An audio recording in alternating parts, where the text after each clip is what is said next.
Bueno, el examen físico que vamos a ver nosotros en un paciente cardíaco debe ser explorado, ya les decía, de la cabeza a los pies, teniendo atención específicamente en tórax y abdomen, ¿no? No nos debemos olvidar nosotros de una buena inspección, una buena palpación y auscultación. La auscultación ya vamos a empezar a ver cómo se hace. Los signos vitales nos olvidamos a cada rato de examinar. Los signos vitales es importantísimo verlos. No sé por qué la mayoría hacemos lo que hacen los cirujanos, que se olvidan de los signos vitales y por eso tienen problemas, ¿no?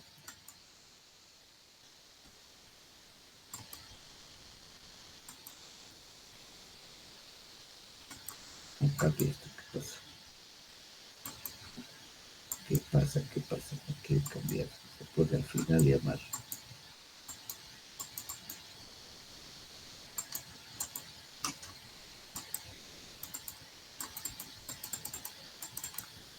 No quiere cambiar.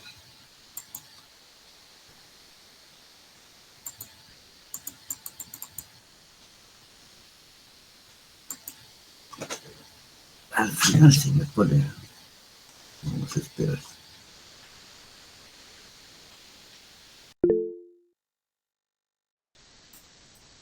Ya, ahí está. Ahora sí. Ya. Ahí está. Ahí sí se ve, ¿no? Sí, ¿Se ve, no? sí, doctor, sí se ve. Ya. Entonces, les decía que nosotros tenemos que ver un paciente cardíaco a la facies. Un paciente cardíaco vemos abogotamiento, vemos una cara de luna llena, es un paciente cardíaco, ¿no? Por la mañana sobre todo. Ustedes van en la mañana a pasar visita, antes de levantarse el paciente le van a ver una cara abotagada, paciente cardíaco, por X causas hay un cuadro de edema. Cuando ven una cara cushinoide, que se va a presentar, ya ustedes saben lo que es un paciente cushinoide, se va a presentar esto en pericarditis y en estenosis pulmonar. Al paciente le ven ustedes venas cervicales ingurgitadas, estos pacientes de hecho que sufren de una estenosis de la válvula tricuspidia o una mediastinitis. Cuando ustedes le ven al paciente cianosis cervicales o venas cervicales ingurgitadas, ya le dije que es estenosis tricuspidia. Si hay cianosis de labios y hay una cianosis distal que le van a ver en manos o pies, ubicuidad de mejillas, palidez del resto de cara, va a ser paciente con cardiopatía mitral. Cuando el paciente está con una palidez alabastrina o cardíaco blanco que se llaman, son valvulares aórticos. Esto se ve en insuficiencias aórticas severas. Incluso el paciente va a hacer sacudidas de la cabeza, como diciendo no, sí, no. Son sacudidas o carotidias, que se llama el signo de Muset. Este es en insuficiencias aórticas severas, se puede ver esto. Hay pacientes que ustedes le van a ver frente larga, frente muy larga, orejas deformes, mal implantadas, una más alta que la otra, va a haber estrebrismo, va a haber mejillas flácidas, labios gruesos, la boca entreabierta, dientes superiores pequeños, hipoplásicos, va a haber cierto retraso mental y corporal. Esto es poco lo que van a ver. Esto se trata de pacientes con estenosis supravalvular aórtica, con hipocalcemia idiopática, son pacientes combinados. Es otro tipo de pacientes, ¿no? O pueden ver facies y pulsación yugular, ¿no? Cianosis y pulsación yugular, una facies cianótica y una pulsación yugular en pacientes con valvulopatía tricuspidia. En otros pacientes van a ver que está pálido, serio, endocarditis reumática simple. En la maligna va a ser un color blanco, grisáceo. Ya no vemos esto. Ahora lo que vemos más es endocarditis simples, ¿no? Porque ya ahora tenemos centros de salud en todo lado del Perú, entonces ya se les da alguna medicación por allí, ya no vienen con, con, con endocarditis severas. Y cuando vemos en un paciente una fase envejecida, cabellos blancos, arterias temporales sinuosas, nariz y mejillas con vasos cutáneos dilatados, este es un paciente que es con la, se llama la facies miocárdica de Kuchar, cuando hay una esclerosis miocárdica. Estos pacientes son un poco raros también, pero la facies miocárdica de Kuchar, facies envejecida, cabellos blancos, arterias temporales sinuosas, ¿no? Y la fase de ansiedad sí lo van a ver. Fase de angustia, frente con sudor, en las anginas o infartos de miocardio, ¿no? También es importante que ustedes vean el valor del paciente en su actitud y postura, ¿no? En la insuficiencia cardíaca izquierda, por ejemplo, el paciente va a presentar una disnea de decúbito que cesa con la postura de pie, eso ya lo vimos de antes. Y en insuficiencia cardíaca derecha, o cuando hay asistolia de derecha y valvulopatías tricuspidas, por lo general que nos llevan a la asistolia derecha, ya no hay disnea. O sea que la disnea solo se da en insuficiencia cardíaca izquierda. En la insuficiencia cardíaca no hay disnea. Acuérdense, esto lo van a hacer en la clase de insuficiencia. No hay disnea de decúbito, pero hay cianosis, hay ingurgitación yugular, hay edemas, hay ascitis. El paciente duerme en decúbito, ¿no? El paciente duerme en decúbito y creen ustedes que no tiene nada, no hay disnea. Pero ya pasó su etapa de insuficiencia cardíaca izquierda, ahora está en insuficiencia cardíaca derecha. En la pericarditis con desarme, el paciente se inclina hacia adelante, toma la posición que decíamos delante de plegaria mahometana. En las cardiopatías congénitas optan por curvar las rodillas hacia el tronco, se llama el escuática anglosajón. Y en la crisis de angina, en pacientes con infarto, pacientes están angustiados, inmovilizados, y con la mano, como les mostré la figura, la mano en el pecho, ¿no? En el infarto, pues, va a haber entonces apatía, piel pálida y sudor muy frío, ¿no?, del paciente. En la piel también es importante que vean ustedes en cardiopatías debido a la vasoconstricción periférica, va a estar la piel pálida, cianótica, rojiza o amarilla. La cianosis, si es cardiogénica, está en todo el cuerpo, en las regiones sobre todo más vascularizadas, orejas, nariz, labios, ¿no? En las más vascularizadas. Y si es localizada, solo en el brazo, solo en las piernas, izquierda, derecha, etc., cuando se trata de flebitis, ¿no? La palidez sí es característica en la carditis reumática. Y si hay un color rojizo, cara rojiza, no es que el paciente esté con fiebre, sino propio de hipertensión arterial. O cuando decíamos antes en el paciente que baja de altura, policitemia, ¿no? Y también en la insuficiencia cardíaca congestiva.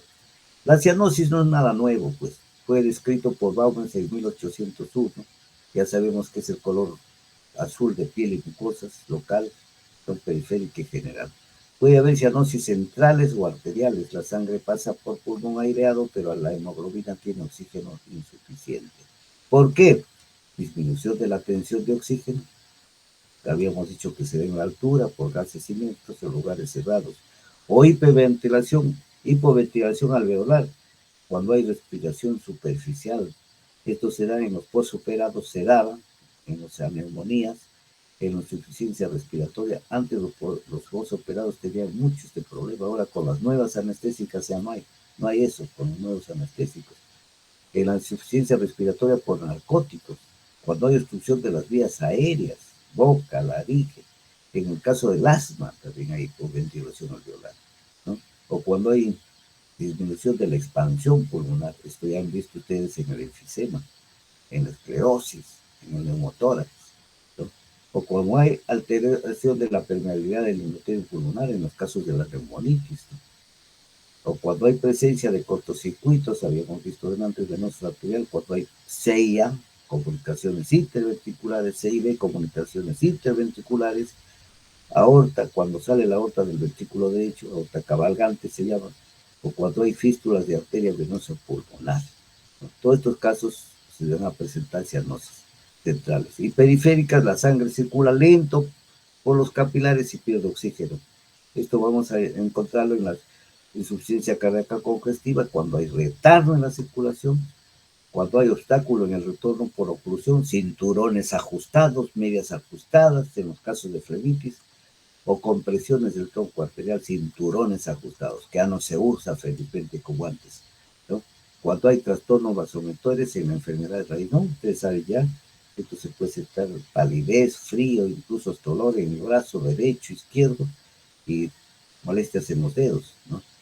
Frialdad, que es pasajero esto. O cuando hay angostamiento del tronco arterial, cuando hay tromboangiitis, coartación de la aorta.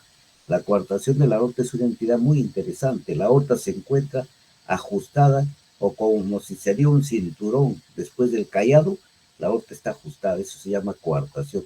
Eso es fácil a operar. En la coartación el paciente tiene presión alta en los brazos, puede tener 18, 10 y en las piernas tiene 10, 4, 10, 5. Ya con eso está el diagnóstico de coartación de aorta. Solo tomándole la presión ustedes tienen un diagnóstico de coartación de aorta, ¿no? O pueden ser la cianosis alterada por alteración de la hemoglobina, ocasionadas por metahemoglobinemia, por tóxicos exógenos, por anilina, nitritos, bromoletilo, por endógenos nitritos en el intestino. Dicen, yo no como nitritos, doctor, mentira. Ustedes comen mucho preparados industriales como la cecina, como los chorizos, todo que tienen cantidad de nitritos para como preservantes, bromoletilos. Entonces, esto puede causar alteración de la hemoglobina. O casos familiares congénitos de hemoglobinopatías también. O sulfohemoglobinemias, intoxicación por hidrógeno sulfurado, los que trabajan en fábrica de papel, los que trabajan con colorantes, los que trabajan con anilinas, ¿no? Los que trabajan en curtiembres, ¿no? Los joyeros. Entonces hay mucha gente que usa hidrógeno sulfurado, no se puede, no ácido sulfúrico. También podemos ver en el tejido celular subcutáneo cambios, ¿no? Petequias, por ejemplo, putiformes en las arenas, o equimosis en la carditis reumática o en la endocarditis. Los eritemas celulares, como son como pequeñas cromaduras propias de la carditis reumática activa. Los nódulos de May, los nódulos cutáneos, nódulos de Maynet que se presentan como aceitunas en el código, en la rodilla, en la nuca, que es propio de la carditis reumática. Poco lo vemos ya ahora. Los nódulos de Osler, propio de la endocarditis maligna, no se ve también, ¿no? Las lesiones de Hanneway, que son manchas planas y doloras rojas o azul rojizo en las manos y la planta de los pies, ¿no? Este es en la endocarditis bacteriana aguda. Ojalá podamos ver un caso de esto. No lo vemos casi, pero hay que tener en cuenta. Y en el cuello vamos a ver la estimación de la presión venosa central y los signos del cuello. ¿Qué vemos en el cuello? Las yugulares, la infiltración yugular, que se ve en la insuficiencia cardíaca, cuando hay taponamiento cardíaco, cuando hay danza carótida en la insuficiencia aórtica, cuando hay ocultación de los soplos en cuello que esté irradiado por corazón o por placas de ateromas. Es importante este examen también del cuello. ¿Cómo hacemos la estimulación de la presión venosa central? Lo vamos a ver después. Esto es un examen de cuello, ¿no? Un yugulograma, donde se puede ver esto se ve en pantalla por lo general, ¿no? Cómo camina el electro, cómo es el pulso yugular y cómo está la presión en diferentes aurículas. Ustedes saben que por cateterismo sí se puede tomar la presión exactamente. Acá están las presiones, ¿no? Para que sepan ustedes cómo es la presión de la aorta, cuánto es la presión ventricular derecha, la presión izquierda, cómo es el volumen ventricular. Pues acá se ve, es un fotocardiograma casi el que se hace acá. Esto se hace exclusivamente por cateterismo. Así como hay esto, tenemos nosotros otro síntoma, el signo importantísimo, que es la congestión hepática. La congestión hepática no es otra cosa que la causa de hepatomegalia, ¿no? Es congestión intrahepática que es secundaria a insuficiencia cardíaca derecha.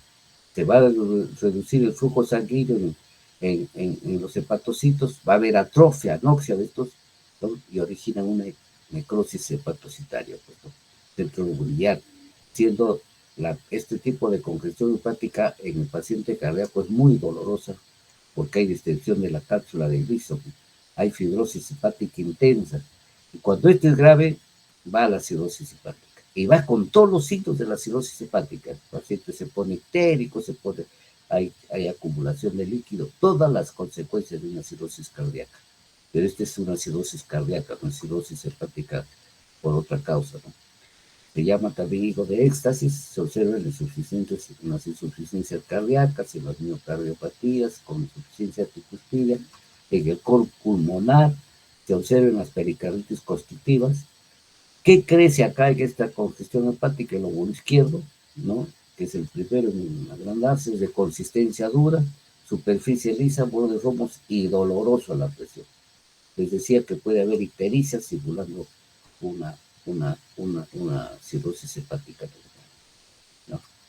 Y la congestión pulmonar, ¿qué podemos encontrar cuando hay congestión pulmonar? Acá sí tienen que emplear su estetoscopio, estertores de éxtasis o crepitantes, porque va a presentarse una alveolitis exudativa.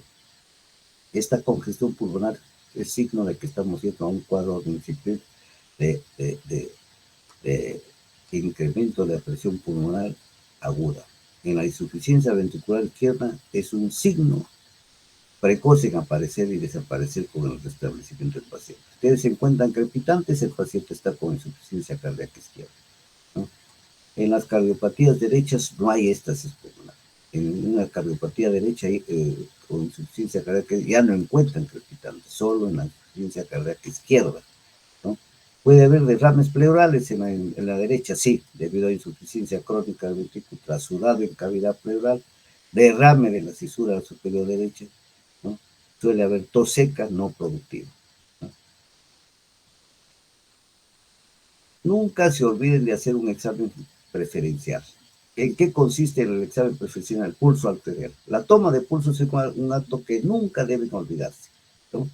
Entonces, al palpar el pulso tenemos frecuencia, y la frecuencia puede ser tomada con un reloj, ¿no? 120, 140, de 0 a 2 años, 110 de 2 a 6 años, 7 de 6 a 10 años. Hombres y mujeres, la frecuencia siempre en la mujer es más baja que en el hombre, siempre varía de 50 a 100. Ya la taquicardia vimos, la frecuencia es mayor de 90, la sinusal, no excede la sinusal mayor de 150, que son fisiológicas, ¿no? Que son fisiológicas y algunas patológicas. Por ejemplo, después del COVID han venido estas taquicardias. Y la taquicardia paroxística, que es la frecuencia de más de 150, ¿no? Que son de inicio y términos súbitos. Muchas veces esto requiere tratamientos de desfibrilación con corriente. Y las bradicardias, que son menores de 40, ya dijimos, son un bloqueo auricular o bloqueo auriculoventricular completo. El pulso también tiene un ritmo cuando se sucede un latido de otro, y esto se varía cuando hay arritmias, ¿no? Cuando hay arritmias varía el ritmo, ¿no? Esto pueden ser sinusales, respiratorios, suprasístoles, o puede ser por arritmias completas, por fibrilación auricular o ventricular, o por bloqueo auriculoventricular completo, ¿no? Puede variar el ritmo. El volumen es la medida cómo oscila el tubo arterial cuando guarda relación con la amplitud de la sístole. Puede ser pulso magnus o solemne, esto sí es importante que aprendan, cuando es voluminoso amplio. Pulso parvus cuando es pequeño, en la estenosis mitral, estenosis aórtica, ¿no? Hipertensión arterial. Pulso filiforme, que es casi imperceptible en el colapso circulatorio. Pulso alternante cuando una onda fuerte sucede a una débil, como la claudicación del ventrículo izquierdo. Pulso paradojal, cuando el pulso disminuye con la inspiración hasta desaparecer. Esto lo vamos a encontrar en las pericarditis y en los tumores de mediastino, ¿no? Y la velocidad es el tiempo que tarda en ser elevado el dedo cuando se palpa el pulso. Puede ser pulso saltón o célere en la insuficiencia aórtica, pulso parvus o tardus, lento, poco amplio en la estenosis aórtica y en la arteriosclerosis, ¿no? Dicrotismo, cuando terminada la pulsación principal se percibe otra de menor intensidad, estamos a un pulso dicroto. Se da en la fiebre tifoidea, en la meningitis y en las ictericias, ¿no? La ubicación de los pulsos: carotidio, axilar, braquial, radial, femoral, proclito, pedio. Ya no hay disculpas que yo no sé tomar el pulso. El pulso lo pueden tomar en todas estas partes, ¿no? Y acá tienen ustedes todas las partes que se puede tomar el pulso, ¿no? El pulso se toma en cualquiera de las partes del cuerpo. La tensión arterial, esto van a tener una clase de hipertensión, ¿no? Tono arterial o presión sanguínea es el esfuerzo de la sangre contra las paredes de la arteria. 3 factores intervienen: el volumen sistólico del ventrículo izquierdo, la elasticidad de los vasos y la resistencia periférica de los vasos. O sea que la presión arterial depende del volumen del ventrículo izquierdo y cómo están los vasos arteriales. Puede ser el modo táctil o la auscultación de Corocó con el estetoscopio, o un oscilómetro, ¿no? Ahí ven ustedes, el que más se usa ahora, antes se usaba el estetoscopio o el tensiómetro de mercurio, ahora se usa ya el aneroide o los digitales, ¿no? Que son los que se están usando por problemas de toxicidad del mercurio. Ahí tienen ustedes una toma de presión. La toma de presión no es fácil. Todos deben aprender a tomar presión. Médico que no toma una buena presión no debía graduarse, ¿no? Siento tan fácil, ¿no? Y la presión venosa central, que corresponde a la presión sanguínea a nivel de la aurícula derecha y la vena cava superior, ¿no? Esto nos va a dar el volumen de sangre que bota el ventrículo izquierdo, el estado de la bomba, la volemia, tono muscular. Los valores normales que tenemos cuando hay presión venosa central son de 0,5 centímetros de agua en aurícula izquierda y 6 a 12 centímetros en vena cava. 1 milímetro de mercurio equivale a 1,36 centímetros de agua. Vamos a ver cómo se toma la presión venosa central para ver cómo está el volumen sanguíneo y cómo está la capacidad de bomba. Antes se usaba el catéter de Songrans. Esto no lo usamos nosotros mucho porque era caro. Lo usaba más el seguro. Este catéter costaba $300 y había que ponerle un oscilómetro. Y el catéter se metía por vena, se introducía y se iba hasta la aurícula derecha. Esto con el HIV, con el SIDA terminó porque estos catéteres antes se reusaban, ahora no más. $300 no se puede estar usando para ver capacidad de volumen cardíaco. Antes nosotros en los hospitales usábamos así una cinta de sastre, se pegaba en el aparato del portafrascos, del suero, ¿no? Con un catéter. El catéter se introducía en la vena del paciente y se llevaba así. Acá estaba la cinta, se ponía a la altura del hombro, 0, y de acá se marcaba de 0, como el centímetro ya tiene marcación, se ponía acá el catéter, se introducía más o menos el catéter hasta la altura del ventrículo. Los catéteres son grandes, el catéter cuesta ahora 3, 4 soles. Se pone una llave de 3 vías y acá se ponía una vía, iba acá a la medida o va acá a la medida del centímetro de desastre, y otro va al frasco de cloruro de sodio. Se lleva cloruro de sodio, se cierra la llave y después se abre la llave para ver cuántos centímetros hay acá. Y acá sacábamos nosotros el volumen para ver nosotros cómo está el volumen sanguíneo, ¿no? Para ver la presión venosa central. Así de sencillo. Ojalá que se haga alguna vez, ya no se esté poniendo en problemas para ver una presión venosa central. Esto ya lo vimos, ¿no? Ahora lo que vamos a ver es la auscultación. La auscultación tiene dos partes, la diástole y la sístole, ¿no? La diástole es cuando las válvulas mitral y la válvula tricuspida se abren y dejan pasar sangre, una sangre arterial y otra sangre venosa. Y sístole cuando los ventrículos se cierran y disparan sangre. El ventrículo derecho dispara sangre por la arteria pulmonar y el ventrículo izquierdo por la aorta, lleva la sangre a todo el cuerpo. Entonces tenemos las dos fases, sístole y diástole, ¿no? Así de sencillo. Acá tenemos comparado con el electrocardiograma, ¿no? Cuando se inicia la sístole, que nos da la onda P, la sístole ventricular, que nos da el QRS, la diástole ventricular, que nos da ¿qué? ¿Qué nos da? La T, que es la diástole ventricular, la onda T, ¿no? Entonces, así de fácil en el electro se define esto.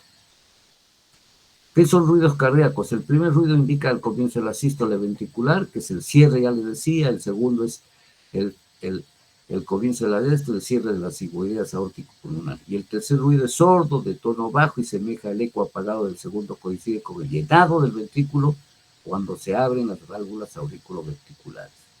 Y el cuarto ruido son ruidos, el tercer y cuarto son cortísimos. Es originado por la contracción auricular del cuarto ruido, ¿no? Acá tenemos los puntos de auscultación. Son 4. Ángulo de Louis, segundo espacio intercostal, derecho e izquierdo. En el derecho está el foco aórtico, en el izquierdo está el foco pulmonar, donde está la válvula pulmonar. En el cuarto espacio izquierdo paraesternal, foco tricuspidio, y en la línea media axilar izquierda, cuarto espacio, la válvula vitral o foco vitral de auscultación. Acá tienen ustedes los focos descritos, ¿no? Ángulo de Luis, segundo espacio, segundo arco costal, foco aórtico, foco pulmonar, foco tricuspidio y foco mitral, ¿no? Los ruidos cardíacos, el primer ruido es el más largo, dum. El segundo ruido es sordo, ta, sístole y diástole. La sístole es más prolongada. Ustedes al llegar ahora a su casa, ocúltense. ¿Qué son los soplos? Es la prolongación de estos ruidos. El soplo sistólico, dum, ta. Soplo diastólico, dum, ta. Y el soplo continuo, los dos se prolongan, dum, ta. Soplo continuo también se llama soplo en maquinaria. Acuérdense. Los soplos, para su descripción, son grados 1, 2 cuando son funcionales anorgánicos, 3, 4 cuando son valvulares orgánicos, graves 6, 3, 4 y 5 ya orgánicos, y 6 ya son orgánicos netos, hasta con la mano lo palpan. ¿Cómo se describe en la historia? 1 sobre 6, 2 sobre 6, 3 sobre 6, 4 sobre 6, 5 sobre 6. ¿Dónde se ocultan? En las válvulas, en el septum auriculoventricular. Tipo de soplo. Lo que tienen que escuchar nomás si es soplo sistólico, diastólico, y estamos más que contentos. Aparte, los soplos tienen sus características, pueden ser mero y mesodiastólicos. Cuando en la sístole está, al comienzo de la sístole se llama protosistólico, cuando está en la mitad de la sístole mesosistólico, al final de la sístole telesistólico. Igual la diástole, al comienzo protodiastólico, en la mitad mesodiastólico y al final telediastólico. Ese es los soplos. Y uno de los exámenes que debemos mencionarlo y que nos lleva a hacer diagnósticos, la ecocardiografía. La ecocardiografía es el mejor instrumento que ha venido hasta ahora para la cardiología, que les describe las 4 cámaras exactas con sus válvulas y su septum y todo su margen del corazón. Miren acá un crecimiento de esta cámara izquierda tremendo, crecimiento de la aurícula izquierda, ventrículo izquierdo, que se ve nítido, las válvulas cerradas. Acá vamos a ver otro dibujo donde se ve un derrame del pericardio crecidísimo. Esto es fácil porque ahora lo único que hace el ecocardiografista, mide de acá para acá y después mide al corazón. Y les dice, tiene 1 litro, tiene 800, tiene 1,5 litros, tiene 2 litros de líquido pericárdico. Así de fácil, la máquina le da todo, ¿no? Hay fórmulas, pero no es necesario darles ahora a ustedes porque no sirve de nada. Función cardíaca. La precarga es el volumen del corazón al final de la fase de relajación y llenado, que es durante la diástole. Es el estiramiento de las fibras y volumen al final de la diástole, ¿no? De acuerdo al tipo de pared y al miocardio. Y la poscarga es la fuerza oponente a la contracción de las fibras del miocardio, comienza la sístole. Determina el presión, volumen y espesor del ventrículo izquierdo. Acá se va a dar la apertura de la válvula aórtica. Con esto terminamos la primera clase del día. Nos vemos mañana. Les agradezco, nos veremos mañana. Las clases son largas, desgraciadamente no se puede cortar más, porque es importante que ustedes lo tengan. Quiero compartir ahora con ustedes un pequeño videíto, no sé si tienen tiempo para ocultarlo. No para ocultarlo, sino para llevarlo, para que lo escuche. Sí, doctor. Sí, doctor. Va a cerrar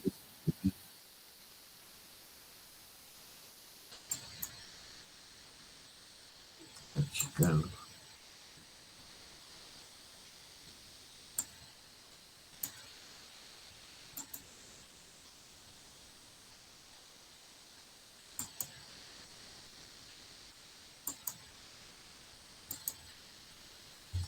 No sé si lo ven.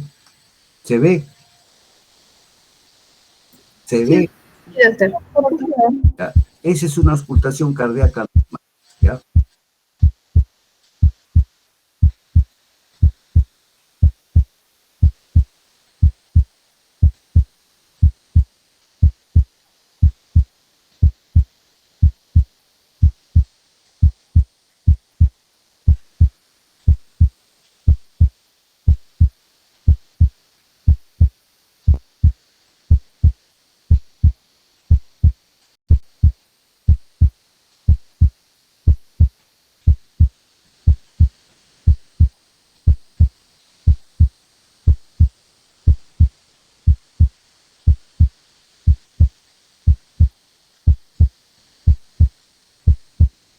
bien. Felizmente nos dejó terminar. Muy bien. Buenas tardes. Los que no han almorzado se van a almorzar. Veo mañana. Muchas gracias, doctor. Gracias, doctor.